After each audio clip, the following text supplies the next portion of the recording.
Okay, greetings, everybody. We are trying to work through a lot of technical difficulties, is the way to say it. Luis is very familiar with that, I'm sure. Today we are with Luis Fuerte.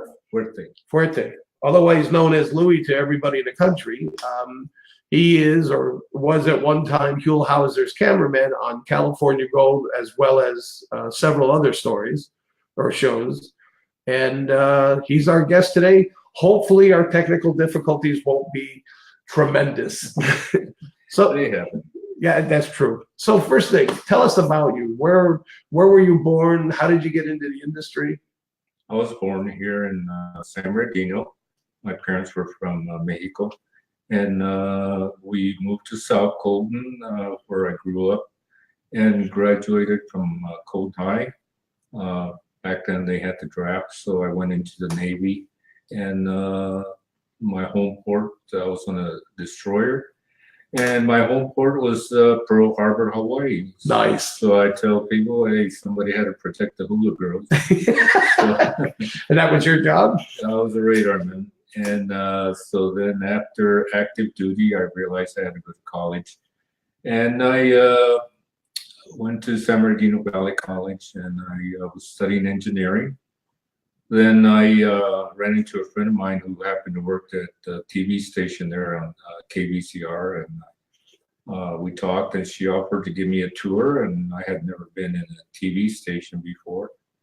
So I did. I took the tour, and I was awed by the machinery, the tape machines, the mixers, the control room, and I went and stood behind a camera, and I don't know what bolt of lightning hit me, but I fell in love with that camera, and I said, "This is what I want to do."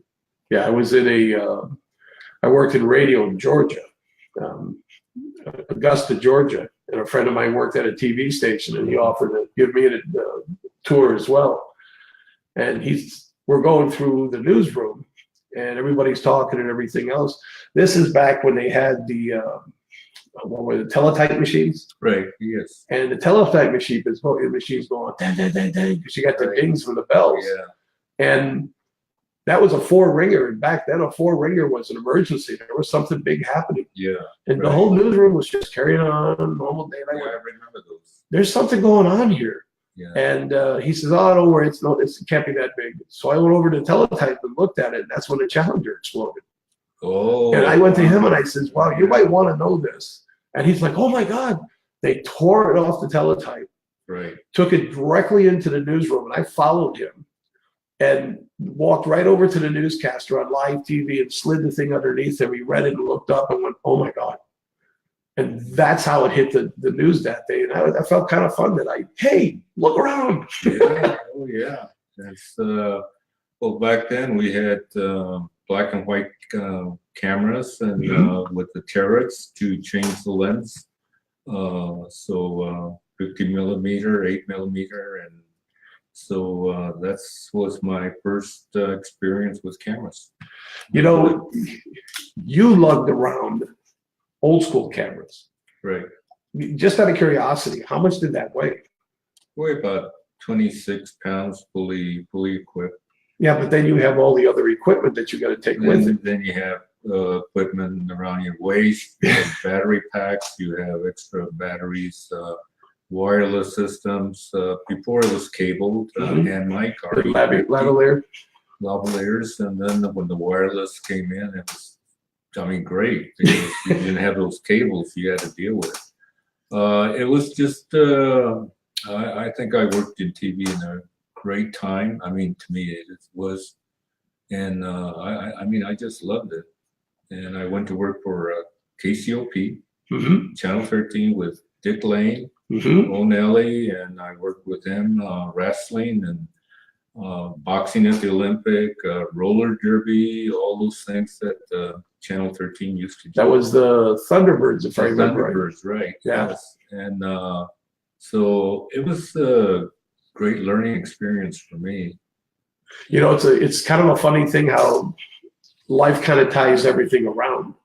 I have a friend of mine that was a coworker for many years, and he was on a roller team and he was part of the LA team. So I could never remember, and I never remember to ask him if he was part of the Thunderbirds, because there's two things I find funny, because I'm just a kid sitting in Cleveland, and there's a good chance I'm watching your work 20, 30 some years ago, and I don't have a clue what's really going on. Here we are 30 years later talking to each other, and you may have been filming him at the same time.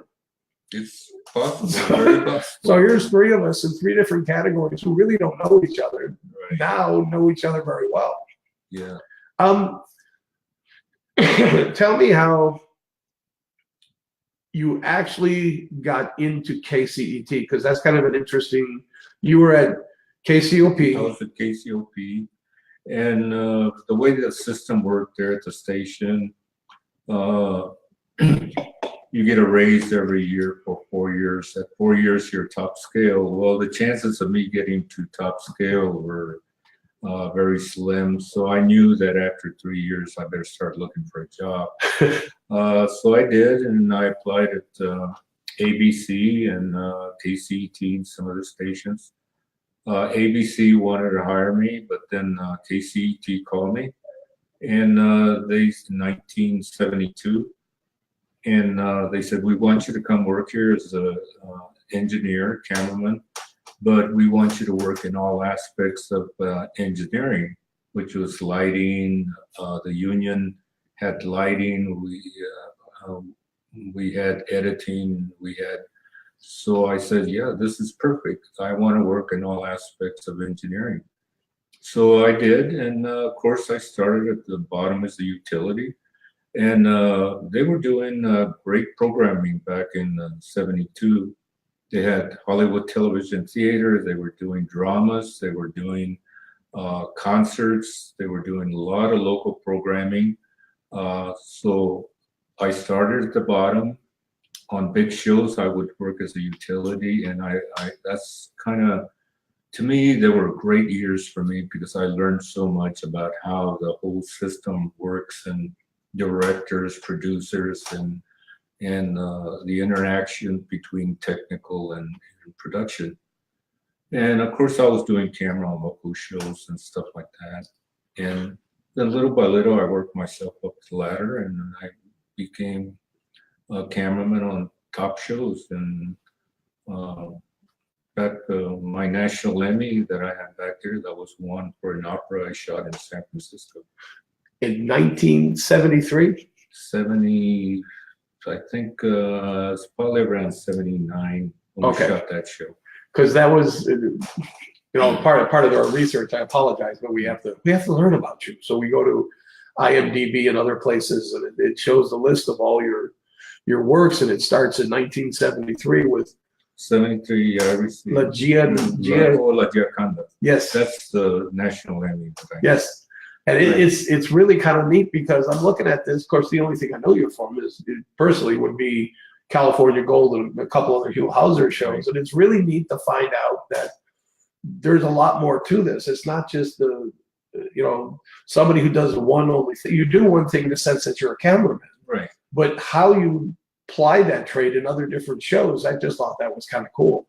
And to win an Emmy, that soon. Oh. Well, that's what I enjoyed about doing the one-man band, as we call it, because I was a lighting director, I was an editor, I was a sound engineer, I worked in all aspects of engineering. And to put all these technical skills to tell your story, that's what I love doing. Yeah. I love doing that, and using, if the background would enhance the story that, say, Huell was talking about, then I'd frame it in such a way so they can see the background. And the lighting, I always was looking at lighting and see where the lights was coming in from. And so all these things, and then being an editor, I understood what the editor needed to tell his story. And Huell's style of shooting was pretty simple, but you needed those additional B-roll shots to tell your story.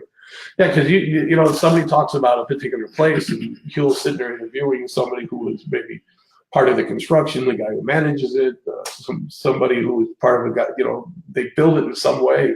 But if you don't show the actual part he's talking about, Right. it doesn't, you know, the story. And to me, I moved out here in 1985. So I grew up on California gold, more or less. When I came to California, and the odd thing is, being a native, my father and my mom, I lived in the Midwest most of my life. So I was really coming home, but I didn't know what home was.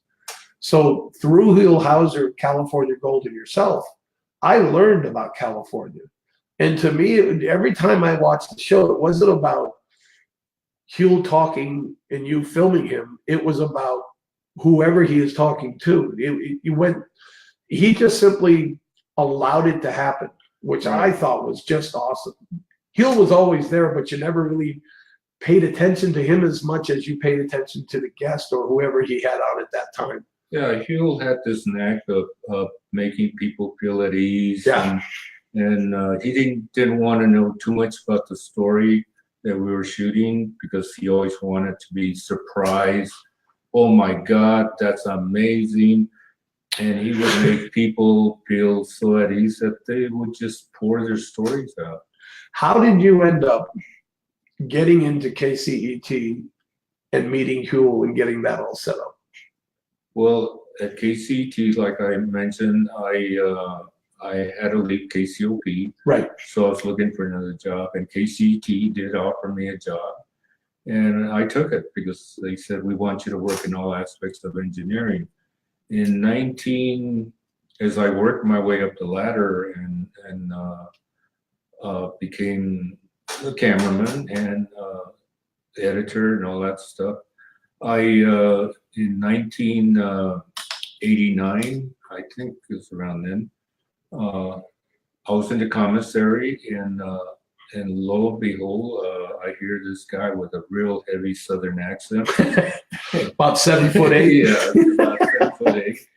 And I looked up, and sure enough, it was Huell Howser. And because I had seen him on Channel 2, would come in and do those little 2-minute tidbits. And so I went up and introduced myself, and we talked for a little bit, and he told me he was going to come over and do a video log. Video logs were at PBS were like station fillers, Yes. 3-4 minute pieces. And so we talked, and I wished him luck, and I said, hopefully someday I'll get to work with you. And about a week later, lo and behold, I look at my schedule, and I'm assigned to shoot with you. That must be neat. So that's what's ours. And he came in, and did you say that was amazing the moment you saw that? I do say it, but I don't. Not as well as he does. I don't have the Southern accent he has. I have a different Southern accent. Yes, Southern California. Yes, Southern California, and from across the border. Because a lot of people, I had a reporter says, "You have an accent." I said, "No, I don't." He says, "Yes, you have an accent." I said, "Okay, I have an accent." Well, being from the Midwest, you can pick up Midwest accents in a flash. Yes. And it's funny when I talk to people who've been in the LA area or Southern California area for 30, 40 years. And within 3 words, I go, "Where are you from?" I go, "Chicago." Yeah. You can tell that. I've been here 40 years. It's you know, when you grow up with that, you know it. And Huell in the Southern accent he had, it's more than just his accents. It's the way he communicated with people. Right. Simple. You know, I can't tell you how many times, and I'm not the only one. I'm sure there are millions of people throughout California that when they see something now, they'll go, "That's amazing." Oh, yeah. You and I talked about this off camera, but it was one of the things that if you watch Huell long enough, you realize that he says the same thing 3 times. In fact, in your book, he said the same thing 5 times in a row, which was the record. Right. You know, he would, "Huell, this is a screwdriver." "My God, you mean this is a screwdriver?" "Yes, so in my hands I have a screwdriver." Right. "Yes, this is a Phillips head screwdriver." Right. And I'm going, "It's a 10-minute show." He's doing it for 30 minutes. It's a 10-minute show. But you couldn't stop, but still listen to him no matter what he said. Yeah, it's like we did a thing down at the border, Mexican border, and we were interviewing an agent, and and then Huell says, this line right here, I'm in the United States. Says, yes, you're in the United States, and that side's Mexico, but I'm in the United States. Yes, Louis and I are in the United States. Yes, you're in the United States. So then he crosses the line, and the agent says, you just crossed the border illegally. And Huell says, but Louis in the United States. It's like, That's okay. Don't worry. all right. Can we turn it off though? Yeah. This is the wonderment of live TV. It's my wife. So I'll call her later. Okay. And so then, he says, so Louis in the United States and I'm in Mexico. He says, yes, you're in Mexico, but you're in Mexico illegally. Okay, so he starts to go back, and the agent says, stop, I need to see your passport. And then Huell says, well, Louis will vouch for me. And the agent turns to me and says, will you vouch for him? I said, I don't know. It depends how much money he's got. Yeah, what about that pay raise? That would be perfect. Now what, when you talk about the shows like that, one of the first things that I saw was the Nita Elephant Show. Oh, right, yeah. And that was, there's a couple things. Usually you watch the show and it was like, okay, that's fun. Did you see that? That was really cool what he did. But there was a couple shows where, at the end of it, you were in tears. Right. And the Nita show, and I think this is what really helped kick off California Gold, because that's prior to California Gold, correct? Right. And to see for those of you who don't know, I'll let you go ahead and tell them what the story was about. Well, when we shot that Nita, the elephant show, when I got there to the location, he told me, he says, remember, we're not doing brain surgery here. So it kind of tells me the style of shooting that he wants and stuff like that. So,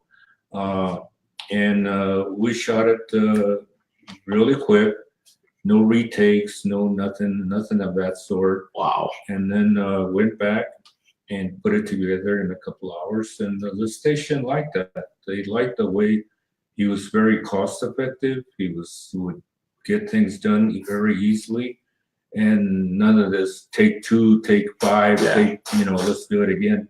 No, it's not the way he worked. But for people who don't know what the Nita story was, why were you there? Who was Nita? Who was the guy? The story behind was Charlie Franks, and he was a elephant trainer in his younger days.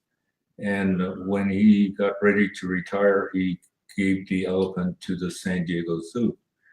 So the story was to go back and see if the elephant would remember Charlie. And so at the end of Huell's interview with Charlie says, well, let's go find out and see if he remembers me.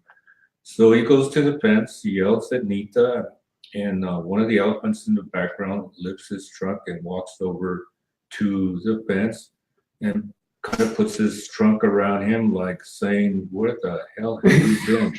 Where's my peanuts? Yeah. And then Charlie passed away a year later, right? Charlie passed, less than a year later, he passed away. So it was kind of It was, meeting an old friend for the last time. yeah. That's, it's glad you did it, but at the same time, it's heartbreaking. Right. And it's not two human beings. It's, but it's somebody you spend your life with. Well, look at my little pets. We all have them. Yeah, I adore my little guy. Do you know Taylor Gardner? Taylor Gardner. He says, hi, Luis. I'm a friend of Huell's here in 29 Palms, also the concierge for the Huell House. Just wanted to mention that. Oh, so okay. you might know him, or he knows you. I know him. This lets people know that we're really live and this is not a tape. Oh, that's great. Now, I read your book, and I got to be honest. I love that type of writing style in the sense that it's just two guys talking.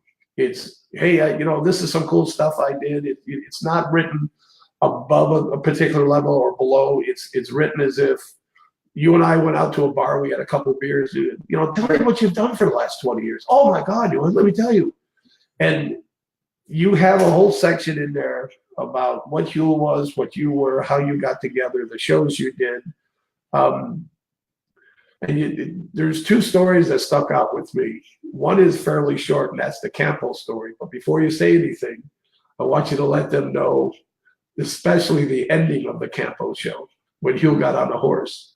Oh, But tell them about. Tell what the story was first, though. Well, the story was we went down to this camp and where Buffalo Soldier units, the city of Campo. Yeah, where they would train, and we had people who were instructors, and we had people who we went through the housing, and we had actual Buffalo Soldiers who brought their horses down, and that was a story.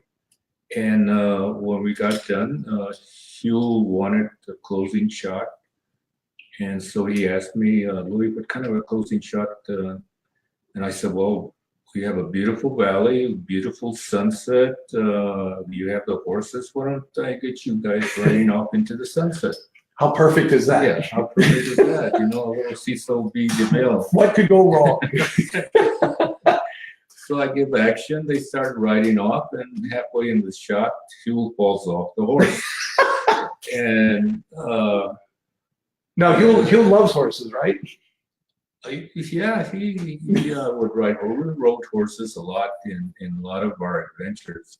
Like Yosemite, we had to go back into Yosemite Falls. Took about 3/4 a day by horseback to get back there. And so, he loved to ride horses. And so I go into a little tirade, and I said, okay, Huell, let's do a take 2 on the horse. Yeah, I'm done. And he didn't want to do it. He said, oh, my leg hurts and all that. And two things Huell liked to brag about. He was in the Marine Corps. Yes. And he was from Tennessee.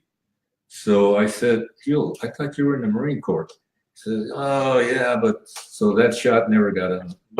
Never got on the air. And then there's the other show, which I thought, and again, I try to put myself back into perspective when you did this. As today it's still, in my personal opinion, it would be an extremely scary event because I'm afraid of heights.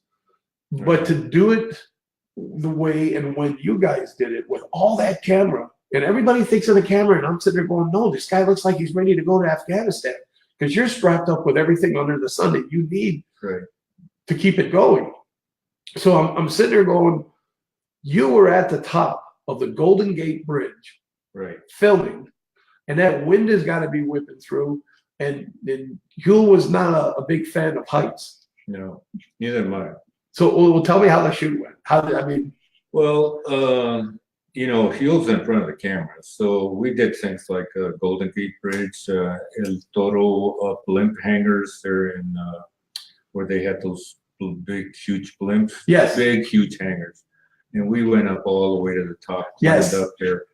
And Huell, you could tell he would get scared. Of course, I'm scared of heights myself, but I'm thinking of the shot, I'm thinking of the lighting, I'm thinking of the sound, I'm thinking about how it's going to cut, how it's going to work in the storytelling.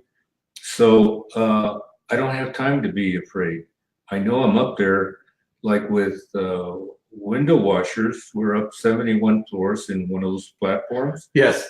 And the gentleman that was out there with us, they were having problem extending the platform out over the building, and the guy kept saying, "Hit the reset button, hit the yellow button," and then the guy says, "Yeah, how about the green button?" And says, "No, don't push that yet." And I'm thinking to myself, please don't push the release button. But when you do this for a living, or when you're involved in this, and not that I'm a professional in the same capacity that you were, Well, I've done a couple TV shows where, you know, they film you, but I'm watching the crew and what they do. And, you know, these TV shows have a full lineup. They have a mic guy, you have 3 to 4 camera crews. You know, it's a full on set. Right. And as we're walking or talking, I'm watching these guys back up. And there's a couple times where a cameraman, you know, almost takes a dive, but somebody's there to hold him or he falls on his rear end. Right. So I look at some of the shows that you guys did, and before I'm watching it for Huell and what he did, now I watch it more to see how the show was done. And to think of you walking back, because Huell seemed to be at a full-on sprint 90% of the time. Right. And you're doing that backwards with a camera. Right. And you've got to kind of back up. You got to know where you're going. You got to keep the camera in view. Also, I know you're going to be looking left and right to see where you are. And it's just got to be mind-numbing to keep all that going. And Huell's just talking to the guest. Right. I mean, that's engaging. That's the most important thing in a lot of ways. But your camera work is just as important. Yeah, it's important, and of course you'll have to carry that heavy mic. Yeah, all 2 pounds of it. And yeah, but as I grew and learned how to breathe, and of course when you're shooting something, you keep it at a wide angle lens because you don't want to be zooming in and start getting shaky and all that. So I would, if I need to get closer, I would kind of walk in, and I have a certain way of walking, a certain way of breathing with lower diaphragm to keep it as steady as possible. And we did a thing on Broadway where it was about the theaters on Broadway, and it was on a Saturday, and Broadway on a Saturday is a lot of people. Yeah, a big, pretty full. Yeah, and so he wants to do this interview, and they want to walk, he said, half a block. And I don't like to shoot people from behind. I like to get ahead of them so people can see their faces and see it as I would want to see it. Sure. And so I tend to walk backwards, of course, wide angle lens, and keep looking, see what I'm going to run into. But that's half a block turned into 3 blocks. Oh my God. And he kept the interview going, and I didn't want to stop it. So I kept walking backwards, but there's that line that you cross and then you can't get back. You can't get back. So the only way to recover was for me to continue going and going around and then getting behind them. Oh yeah, there's a street coming up. There's a trash can over there. You just keep walking. So there's a purpose to doing this. It was not to be fancy, not to be cute. It's just to keep it going and surviving. Because I was just going to ask you, how in the world do you, if you're walking those blocks, how do you know when the curve is coming up? And you had to have turned around in order to find out. Right. But by the way, how many different types of cameras did you use? Well, most of them were Sonys. Okay. Sonys. Of course, I started analog and then went up to the 600, and then when it was starting to go digital. But I always worked with tape. And then finally, last couple of years that I did do some shooting for some other companies, we were using a hard drive and card. But small cameras? No, they were still big cameras. Okay. Still big cameras and just as heavy. I have a early digital camera that uses a 5.5-inch floppy. Oh. It's a Sony. Right. I can't take pictures with it because I can't get the film anywhere. It's a 5.5 digital floppy. You can't find a disk drive anywhere. But it's really neat. Put it up on the shelf. What's that? That's the first digital camera. They're like, what? You pull out the digital because the kids don't understand what a 3.5-inch, 5.5-inch disc was. Right. You know, they don't. If I say DOS, they don't know what that means. You know, us old timers do. Yeah, I use ATVs. In fact, when I worked at KCET, we had GEs. Okay. GE cameras. And so, yeah, I got to use all different kinds. I wish I would have had some of the toys they have today. And I think I could have done so much more, you know, trying to be creative, make it look like a 2-camera shoot. Yeah.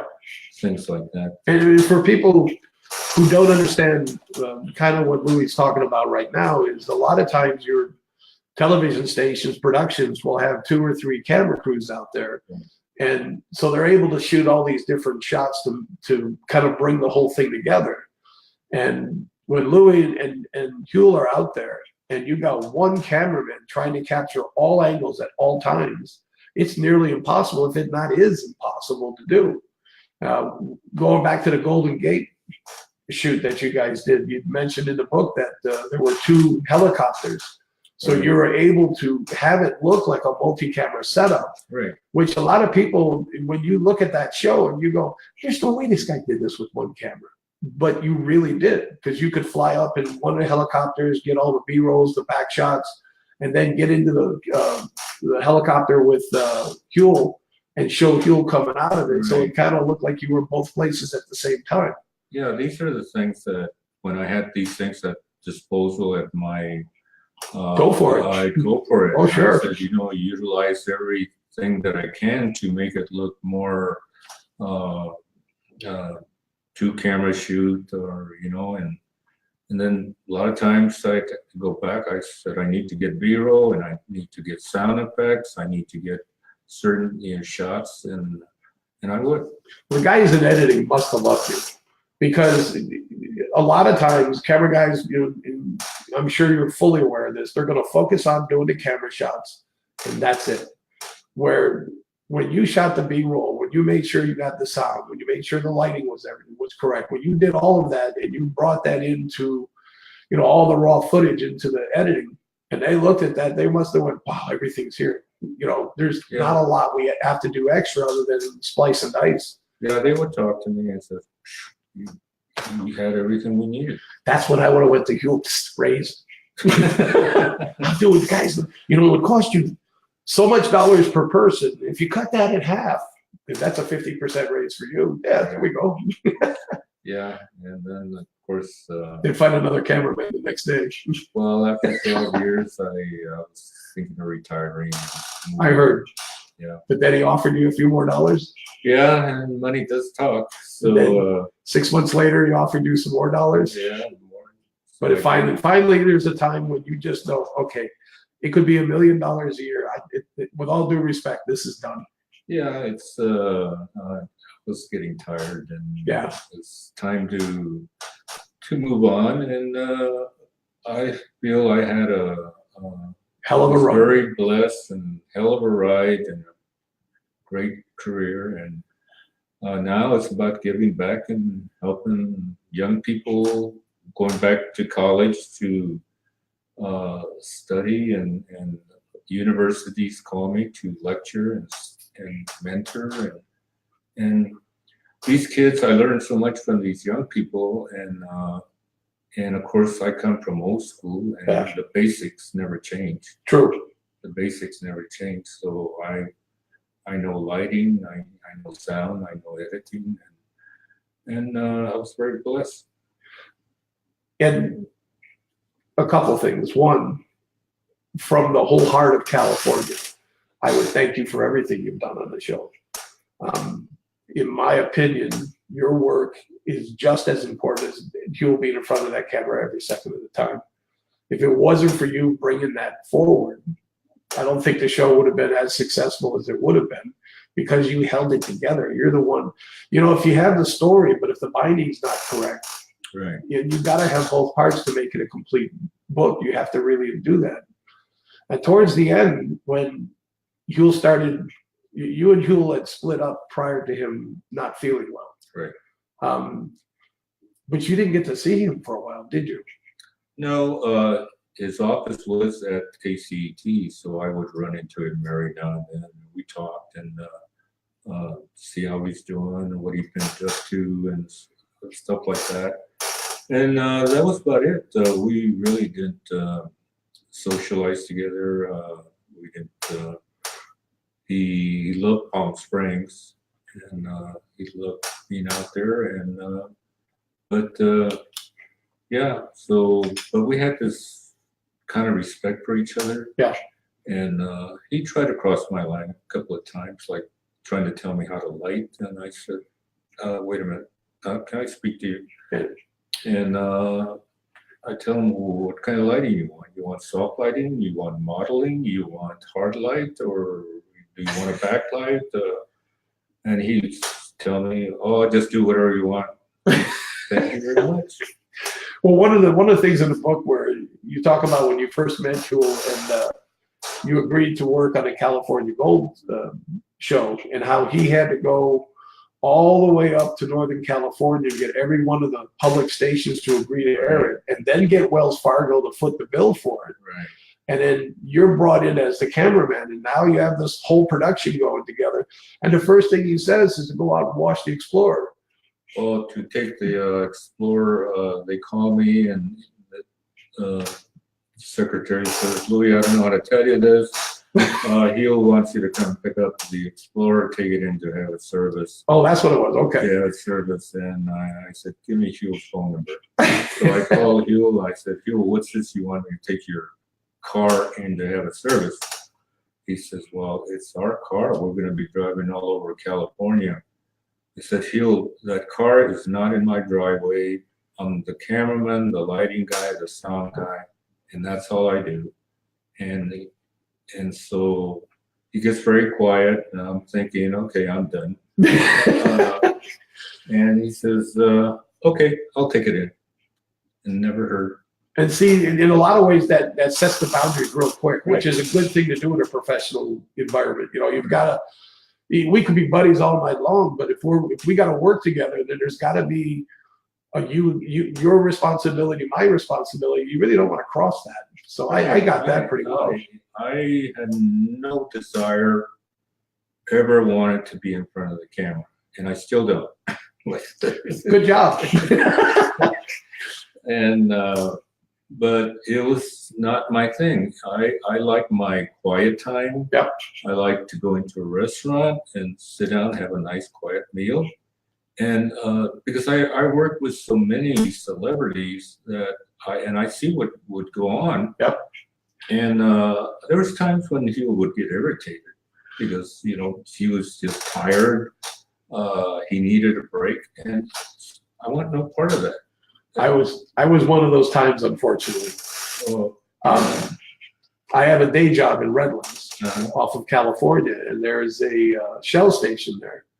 And for just no reason whatsoever, on my way to work, I thought, I need some cookies or something. So I stopped in there to grab them. And I'm sitting there getting ready to pay, and this guy walks in, and he went, "Oh my God." And he looked up at me, and I looked up. I pointed at him, and I went, and he went in his Tennessee accent, "Don't do that." And I went, "What's your Huell Howser?" And he goes, "Oh." And I said, "Oh my God, I love the show." And just a gushing fan, like an idiot, not realizing what was going on. And at that time, I was publishing My Desert magazine, which was a reprieve of the original. And I started telling him about the magazine. He seemed kind of interested, he goes, "Would you have a copy of the magazine?" I said, "Hell no. It's been in my Jeep for the last 4 months." And I figured, okay, nobody's interested. So 2 days ago, I took it out, and then you show up. That's the way it's supposed to be. He looked fine. He looked, to me, I didn't see anything wrong. He was dressed in his white or a light colored polo shirt, pants. He had a sweater over his shoulders. Right. Week later, I got the news he passed away. Yeah. And I was like, oh my God. And then he passed away from prostate cancer. Yeah. And he had apparently been battling that for a while. Yeah. And I was quite shocked, surprised when I found out that he was ill, because he was a big guy when I worked with him. Yeah. You know, small waist, and you worked out at the gym all the time. So yeah, it was a big shock to me. And you didn't even get a chance to say goodbye. No. There was some kind of 50-year thing that you didn't even know about. Right. That sucks. Yeah, but should we start talking about stations? No, it's I don't worry about that stuff. It's, to me, it's, you know, now with this book thing, it's put me in front of the camera, radio stations, all kinds of stuff. Live Facebook programs. Yeah. So, but it's not me. It's not my thing. Well, I want to thank you very much. you to reach out to me. I was surprised when I received your message a few years back, and I said, God, I know that name. So of course I Googled it. Oh my God, it's Huell's cameraman. So we started talking back and forth for a while, and you were so gracious to turn around and say, if you need any help, just let me know. And I was like, how do I ask this guy for help? There was no concept of a show back then, nothing. And then that slowly took off, and I went, man, I would love to have you as a guest. I think this would be great. And when I approached you with it, you said yes. I was floored. I'm still floored. I thank you very much for being a part of this show. I don't know what else to say. Well, thank you, and I'm glad I was able to contribute something, because it's about Huell. Yes. Huell, and he's an icon here in California, and I was the worker bee, and I'm happy with that. Huell might be 1, but there's a 1A with an asterisk, and that's you. You did I can't thank you enough. Thank you. I appreciate it. Thank you. Thank you. That's it for us. We're going to sign off. The show will be live. The show will be on the Facebook page here moments. Once again, thank you. Bye, guys. Have a good one. I'll talk to you later.